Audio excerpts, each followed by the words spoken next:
Behold, he comes, riding upon the clouds, shining like the sun,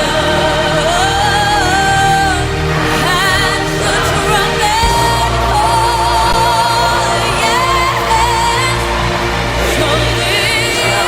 Adishie nyina na enem musomfo evangelist Paul Mensa na musa etemenka ewa hei.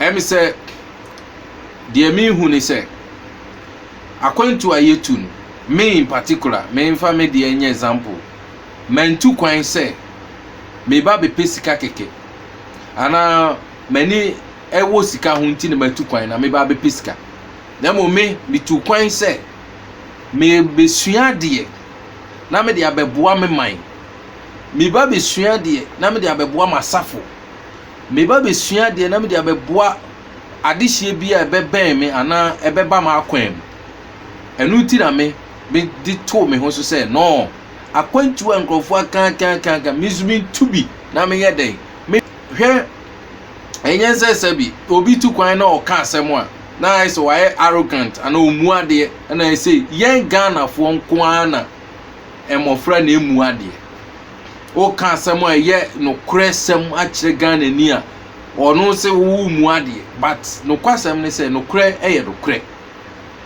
ya sumdue ni me kasa ma sumdue den eba ho enti se ye asofo na bibi ba oman ni mu ne ye se ye nkasa se bibi ba eye bone a me jiri se ye nso ye ka ho bi enti na me de ato me ho so se me so me kasa e wo sa ade we mu ne ameka ne se eye Twini Jonas bebre no e ka se wadidi atem wadidi mpanyofo atem ne me pesa me ma Twini Jonas asoti ennyina ne se Twini eni David ohene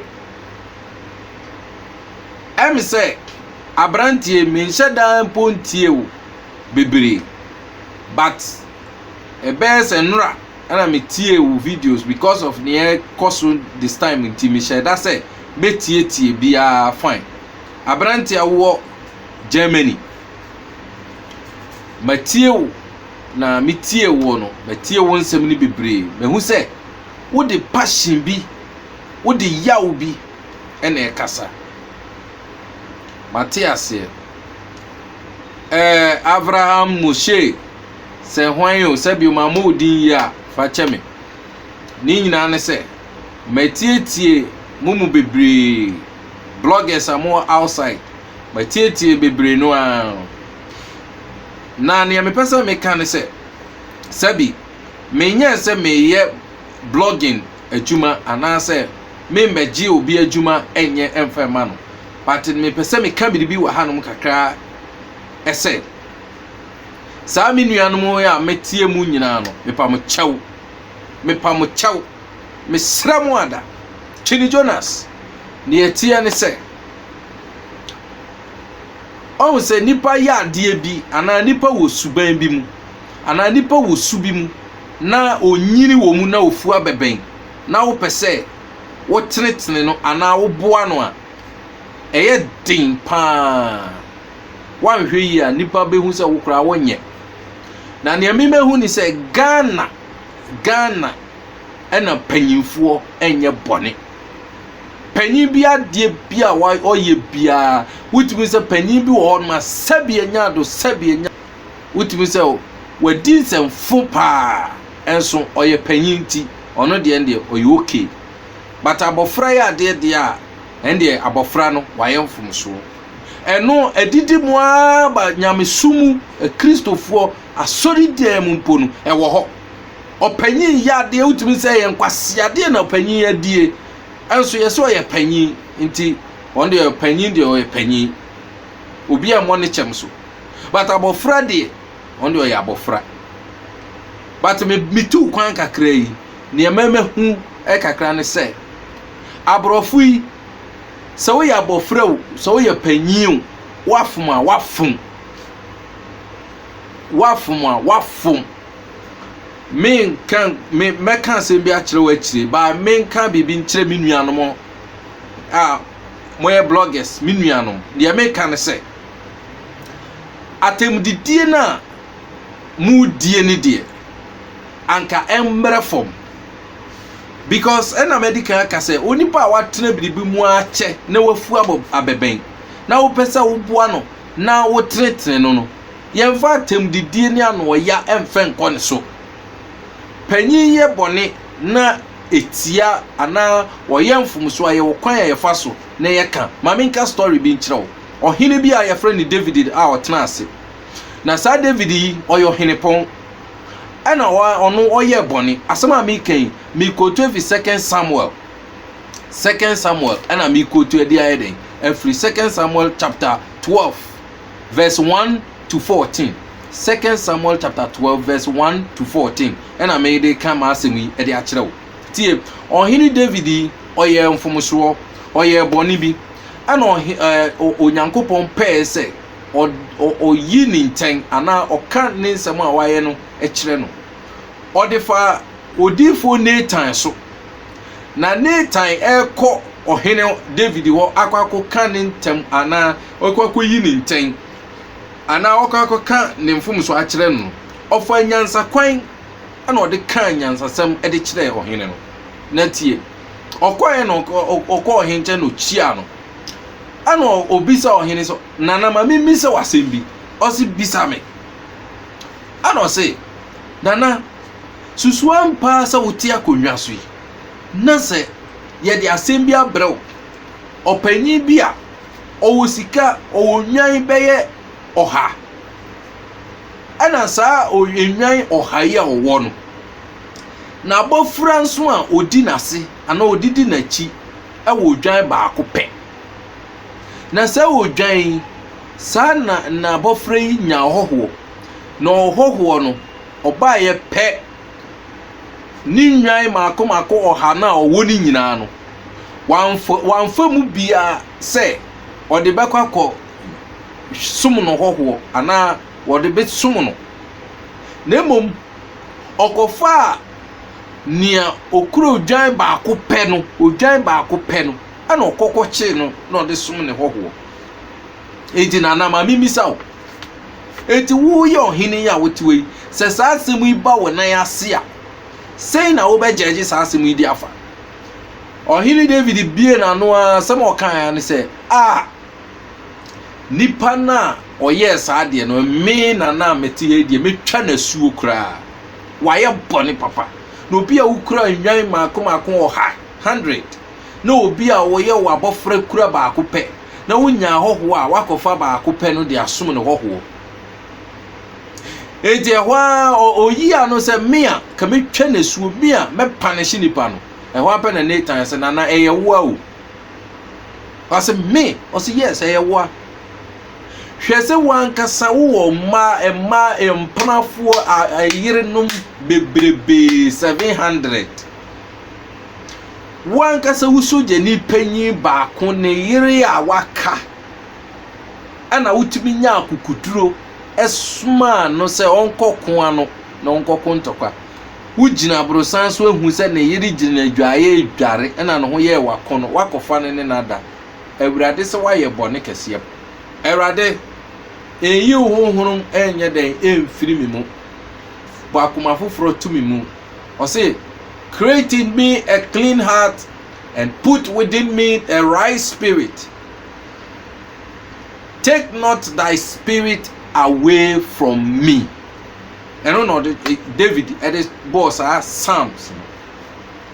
No the trust are any. Enti Chini Jonas any minuanum adofonum. Nia me pesa me kan say so pani yam from so a ye wo nyansa kwan a ye fa so ye de mane hune mfom so. Fine, obetime decide so obeje atom. Onye ntom a waka wadwene waka wie simple. Atemdidie na mudie no. Moma ne mra fom. We de sredie na me ye den. Me sremo. Chini Jonas, we de mesrɛ wo atemdidie no emmra fam ɛyɛ bloggers bebre no a mempɛ sɛ mɛbobɔ din ba me nua na mebɔ ne din atemdidie no moma emmra fam na mom yɛn find solution as to when and how we can educate these people in a very diplomatic way. Educate one. Yes. Yɛbɛtumi ayi wɔn nkyɛn, yɛbɛtumi aka wɔn anim, yɛbɛtumi aka yɛn adwene, nanso moma yɛmma limit nyɛ dɛ mmerɛ mu wɔ nyansa kwan so. Sɛbi minka sɛ mo nim nyansa wo, but minka sɛ moma yɛn deal with them. Tactic all of you, because you have been doing this work for quite a long time now. I'm saying that the fact that I'm just starting does not mean that I cannot advise you. Please, I beg you, let your insults be minimized. Mama yema yen atemdidie no enye den emrafo. Matie ma follow ne akoso no nyina. De mimi hu ni se. Ne mimi hu ni. Em se empanyifo na ewo eye otumfo achi no. Omo pese omo twi otumfo keke eba asem no. But otumfo ama asem no da ho clear. Obi na atro ensem bi ahye na no se omra no meden omeka.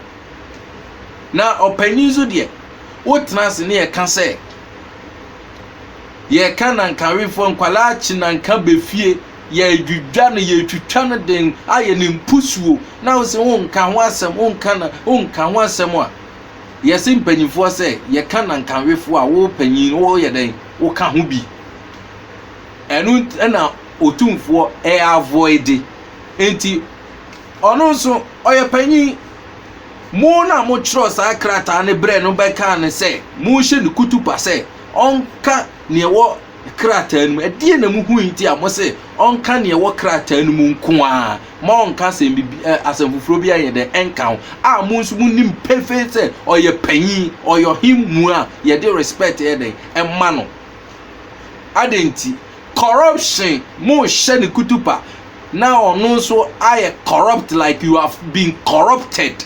You are corrupted. Those who served the chief that particular reading notes that you want him to read to the public is you should go strictly to what you have presented to him.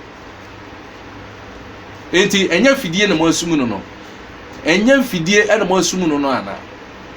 Enti ono nzo mpe no ho asem no. Ana waka se ade amode ama mi die.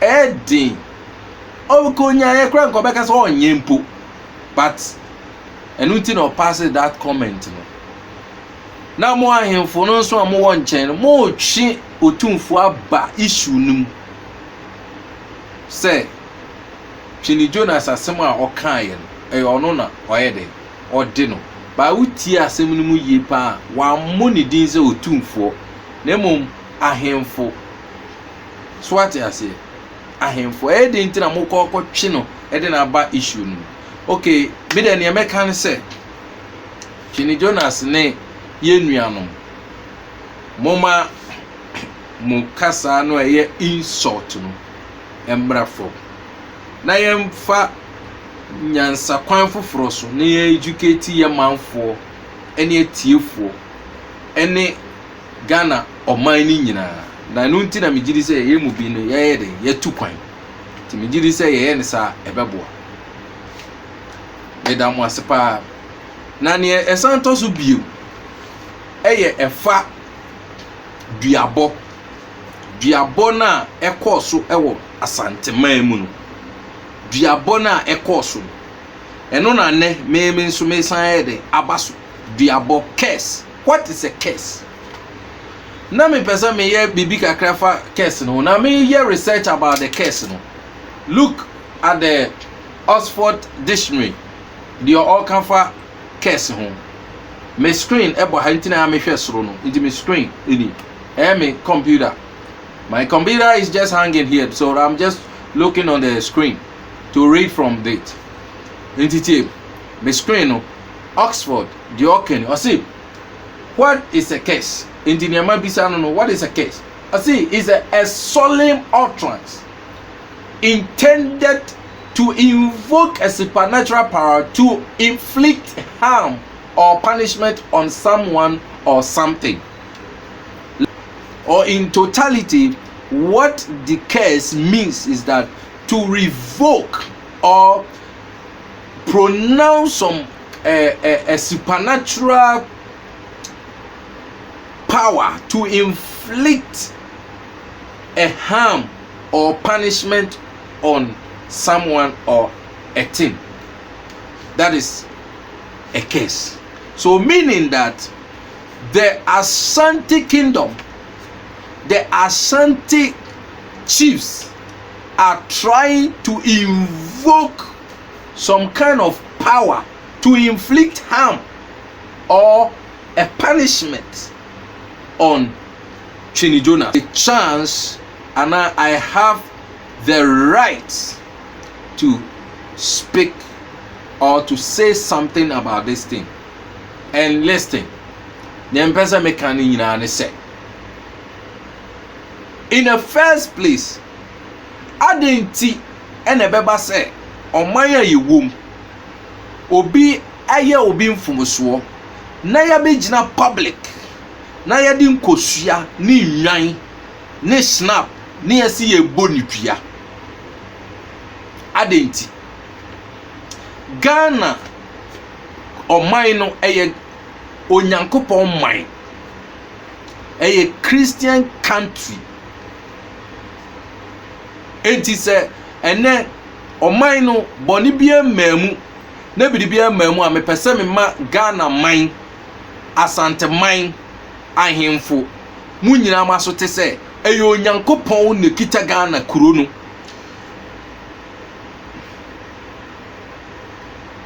Islam for eko mkotodwesu bompaye sugu nyankopon so agidifo ko nyankopon anim sugu nyankopon so emfa ho se uji Kristo sum di se wonji die no ne ye nim ne se Kristo sum ye ka Christian countries a ye yi Ghana frimu a enye yie ye yi Ghana frimu a enye den enye yie enti Christian country Ghana Christian country Christian countries na wo wiase ana Africa enyina ho de a eba ne sen ena ya hemfo a mu wo memu na mu kire yen kwada na ye ba no ade mu kire yen biribi na se mu nni ho a yen ne yebeto amoso obi mu ankasa mo de hye mo ba mo ye mo ba ayemfo so a mokofo kosua achi odwan afashinap aba public aba bodua se obi akase tia nana ana otumfo ana ohin bi nti mo aba begina public ana mo bodua ewo Christian country traditional council ewo ho a mu faith kire se ubodua na obehwehwe nia wo ye de wo hwehwe nia ade na asie no ho result ana bibi etisa. But mema mo amubo dua no mo aso ate na mo hu se anka Ghana man no eyo man ye Christian country enye right na enye nso se mo twa saa esawe ede to ehode maye ndi si a mo pa kire yen se obi ye wo bibi na wonte ase abodua ne mo pa ka kire yen Asante man asante ahemfo ne mo pa ka kire yen se obi ye obiribi sese ya wo ni any option bi a go ahead ubetimi abonidua ne mo pa ka kire yen no ne mo pa ka kire yen no ana sesesi a no bia ye obibi a so ye Kristo ni o so ye wiase ni o so ye den ye o bonidua enye sa na mo ka bonidua bona mo ba kire nkwala na aba na na asa de ne mo aye no ba kire mo plain say dua na mo abot mo nya right to do this in public Munye right to do this in public. Enye kra emfatamo. Emfatamo se mubabe jina bonten na mubodua. Mu kire yen duabo. Adenti ye no ane say na ame. Why this? Die ewo duabo mu a. Anka enye public. Secret. Adenkodwa na eni mu fie. Eni ahimfie. Ensuo mukojina ho a yeze mo ntwe camera nto so. Ena afere mo de aye eyi. Ena okwabran kita snap aro na tade aro ne bo ato ho. Ana mo nam street so. Se mu kumobi duabo no enya adwuma. Say duabo we enya adwuma. I am telling you with the gospel fact, it will not work. Twini Jonas onwu ne wawu china. Samoti se Twini Jonas wawu a eye ne mre na aso. Eye ne mre na aso. So obi abodua sa keke ne ewu a anke ye nyina yawu mo pa mo nkuye nyina wo hye ye nyina o Ghana na mo fa Ghana asante man mo fi ze Ghana no eye mo dia na ahemfo Ghana nya mo nkwa mo dia. Do you understand? Ghana does not belong to you only. Why like this? Adenti ano wasem betimi ayede. But ekwan obefa so a obe handle no eno so ehia kese ya pa. Anka sama abofre yi kan yi ene ne oye yi. Fine. Ye nyina ye kan say ebia wakaseti apanyin bi ne ade fine yen so ye ni nye ho. But they don't treasure mo be to the stance say mo be ba public say mo ba betome no. Verse 22 until we dey obetuma kan fi verse 1 up to 24. Mo by 4 ena akosore etia Israel 4. Inti Israel 4 no ene wo mo enya ntokwa. Ntokwa na wo anya no Israel 4 e man bi a onyame ehira wom dada. Ena mo by 4 mpanyifo fa sumu ase keta ase hye ase. Sumu ase Nicodemusly ena omo ko ni nchen. Ena omo ko bribe na na jose. Ora yenim se nyame nsa wo so. Nyame asra wo ho. Eti ne wo beka bia nyame betie nti bra be dome nkrofo ma san se ne ya dome ne bia no ye bedi ne sunkunim. Ana Balaam se me hwe wiemu a ebu nya mame bitimi nkom sida ne hye ne kutupa ne ma ne sika kese ye ma ne nkuranhye ye ma ne kai ye de befa no de na ba in and out. Papa ni option bia ana sorry John no be gina ho. Israel for anymore by 4 eshies. And what start to say all pronounce a curse on Israel. Enti di onyankopon ye ne se onyame kan se mankasa kone koyesa na me manfo a wodumi wo mu mehira wo nti ne ekosi ya ne se ebra onu Balaam eka enum yensam no onyankopon hange ho oka se mu ni nkugu no aye ne nkunimdie mundi hia no aye o msikafo mo ani mfra no mo ani ne egusu te se ayi no touch mo anu ndani mumu no o mo kasa te se ayi Arabic mo nsanye kwata no mo nsane nyine tuetu aso grengren mutiri mu ba down na fe kura na o ma dwen na work yi mu nchiri mu na o mu kura o mu ye rich. The more what I'm trying to say, the more this Balaam try to curse these people, the eye of the more blessing they become. The more no shirawo eden e shirawo. Etinye curse bia na ye curse. No. Enti kan sa story no e Numbers chapter 22 verse 1 to 24. Ube hu sa story no e about curse. Enti enye case bia se ye sama ye nkurase obi kaka o se me de be ginawo me de antoa be ginawo me de akonedi be ginawo me de tinkum e be ginawo me de we be ginawo me de we be ginawo. What is this? Enti na ye we are dying prematurely. ye kunkum nkrofo sese tete etritwa tete ewudie no atene abeye ene graphic ewudie atene abedane bibi te se ade aya fra ne ntoma nti ntoma na ye de fra ne se sese ye modua ayeduabo 2 Proverbs 26 verse 2 no say curses cannot hurt you unless you deserve them. They are like birds that fly by and never light. Mommy, repeat it to you. Curses cannot hurt you unless you deserve them. They are like birds that fly by and never light. Duabo a eni nyina so no enya adwuma. Duabo a eni nyina so no enya adwuma. Ahemfo no momra mon calm me down. Mon calm me down. Mon calm me down because enya may be koso enye. Enya may be koso enye. Me say niya may be koso ahemfo no mu hwe yie munyai. Asema abranche yi kan no enye no kre.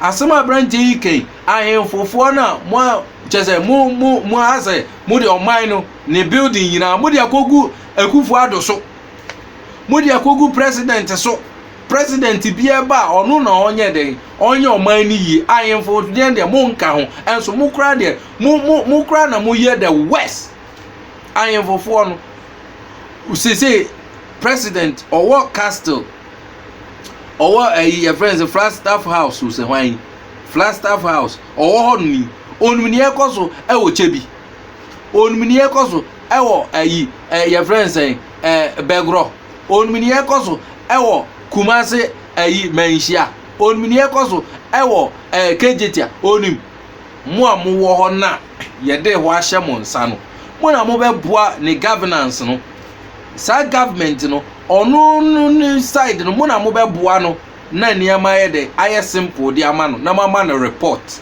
nie din no enti ne ye wo common fan na onu aba be de abe support say galamsey na ye kan wasema enkrofo kan enya ahemfo no a enya ahemfo no hwe na anui ne ba ye yi a ene anka ye se ahemfo me check constitution no anka ye ya yekura positions bi ti say asofo ahemfo eni sa nkrofo abotete sa anka ye mfa ye hu nhihye politics mu ye mfa ye hu nhihye den politics mu nanso ochiman ochihin am ye hu play say ono oye MPP ni oye politician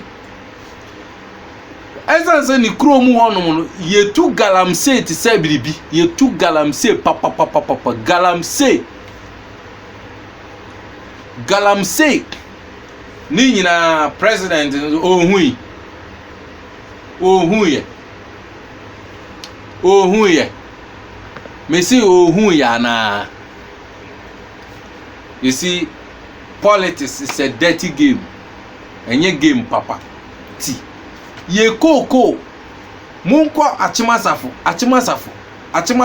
medikin bi ado koko 7 acres abusuafo no akoton amagalamsefo ama ye twa koko ni nyina tuagu ena omo be ka kire ni so omo be ma no 20 million as compensation ope eno ano no. Look at all this. 7 acres obi abre ni moja ni o for years. Na wadua wa shegu say omo ton amagalamsefo. Abusianfo oman we ni etim no. Oman we ni etim no. Oman we ene etim no. Enti nka anya bia mo pese mo ton koko no a ni obre ye na odua koko no enti nka bo frɛ no na mo ne tenase na ote ne ho ase na moma no sika ekwa anim kakra anka enye 20 million na seedling no kra ye to ne sen eho do eduru a wobo saa makoko na so aba na wo ma ne 20 million 2000 Ghana cedis ni nyina senka enhyehyeye papa bi ewo ho a egavin ye man ni ye pa anka saa de we kabusuafo ntimi nye da. Numbers 23 Numbers 23 no verse 8 can say, say, how can I curse those whom God has not cursed? Aden kra na say me domenia onyankopon en domino enu ti ne ye ka trem za ahemfofo no he wo bodua now am information mu bra we hwe ne me pesa me mamote ase ne say ne abrantie yi twini Jonas e ka no mo amatu kwan bi ya no mo be hu sa abrantie we o ka no kre so watu kwan a wo be hu sa ampa eniama bi tosin e wo ye man niama bebre hwe ma adwuma mu asemu me ka kra na me wura ho na me pese misu ma adwuma mu na me boss be ka che me say Paul Ghana yenum say gold wo pa na me say Ghana gold wo pa even me wo land kra gold wom o say yes but some can to as one me wura ho ni say but o say but you are poor, you have gold but you people are poor. Okansa na mera ho. Okansa na mera ho bebre. Adenti. Asema okanto as my brother is in your country now. My brother is in your country. And he is working on gold. Or a gold dealer. Or to gold or Ghana. Adeni yeti gold so. Yeti gold so sika kokko eso na Ghana youth yenya adwuma enye den enye why mu ko bedwemu a mo ahyehyɛ gold ayi sika akọ ebini no na mo de ahyehyɛ mo ho bebre na mo akọtire dwem kyerɛ sɛ sika akọ de ye ti sika akọ so enso ne ye ho kyerɛ ye adenti obi wie school onye adwuma enye obi wie we onye adwuma enye aden why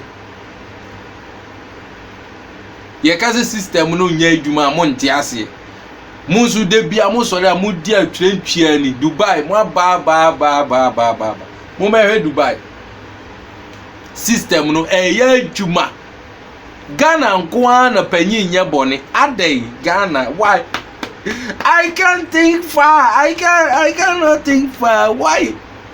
I cannot think far.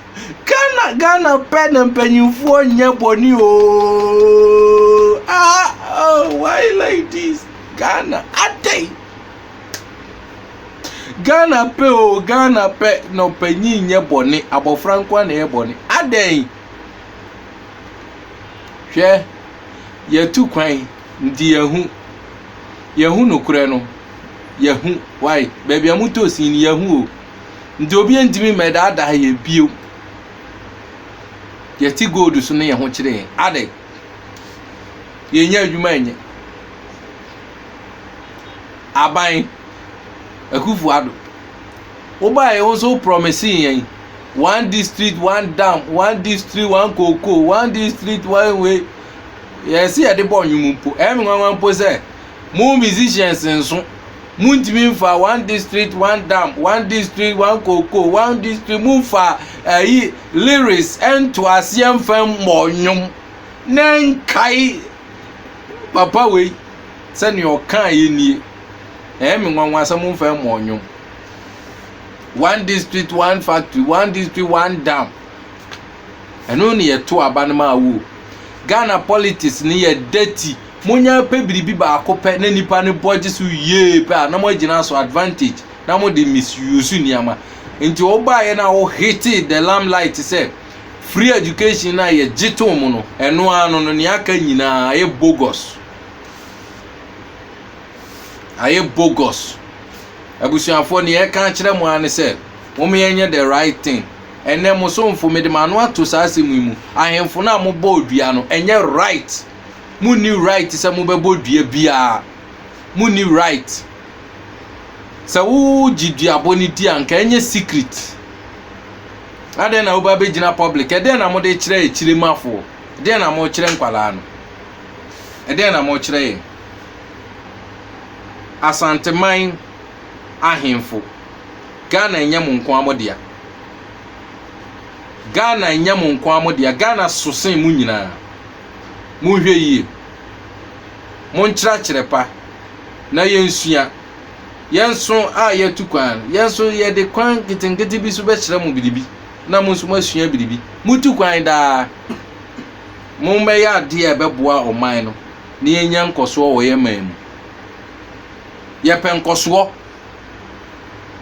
sunsum ko no ekita Ghana mu na amiye nkoso mummoni dua no ne ye ho ntoyen na mu dipa na mu be kunkum ye ne de emfaso bie ni so bye michia mu nyina mon share video no na nko viral mon share video no mon share na mpanyifo asonte mon share mon subscribe na mon share bedamase se motie na mon share na mon like nsoso ya mi nhira obi bia mon sachira Ghana mpanyifo mon sachira I love you all